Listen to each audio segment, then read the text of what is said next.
Hello friend, जय श्री कृष्णा। आप सबका मेरे चैनल पर हार्दिक स्वागत है। आज मैं आपको विनायक जी की कहानी सुनाऊंगी। एक सास बहू थी। सास उसकी यह खाने को नहीं देती थी। बहू रोज नदी पर जाती, जाते समय घर से आटा ले जाती, नदी से पानी लाती, आटा गूंथती, पंसारी की दुकान से थोड़ा गुड़ घी खरीदती और वहीं शमशान की चिता पर रोटी सेकती। रोटी चूरकर घी गुड़ डालकर चूरमा बनाती, पास ही मंदिर में विनायक जी की पूजा करके भोग लगाती और फिर खुद खा लेती। ऐसा बहुत दिन तक चलता रहा। विनायक जी को ऐसा देखकर बहुत अचंभा हुआ और उन्होंने अपने मुंह में उंगली रख ली। बहू को बहू तो घर आ गई। दूसरे दिन मंदिर के पट खुले तो लोगों ने देखा विनायक जी के मुंह में उंगली है तो आश्चर्य करने लगे। सब लोग मंदिर में जमा हो गए। वह कहने लगे कि कोई विनायक जी के मुंह से उंगली निकलवाएगा उसे इनाम दिया जाएगा। सभी ने अपनी अपनी कोशिश की पर कोई फायदा नहीं हुआ। बहू ने अपनी सासू से कहा, मैं कोशिश करती हूँ। सासू बोली, इतने बड़े बड़े कुछ नहीं कर सके, तुम क्या करोगी?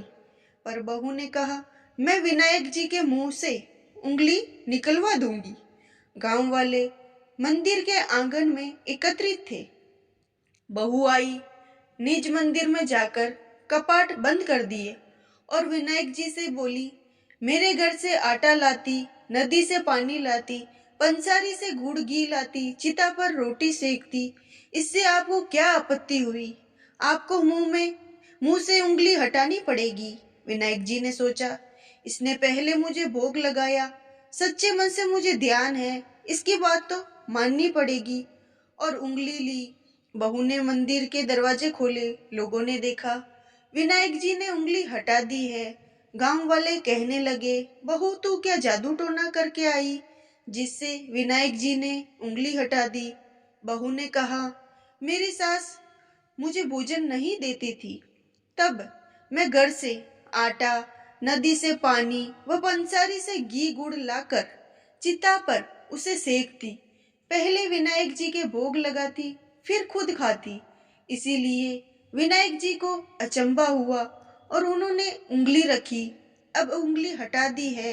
जैसे विनायक जी ने बहू से प्रसन्न होकर उसका मान बढ़ाया, वैसे सभी पर कृपा बनाए रखना।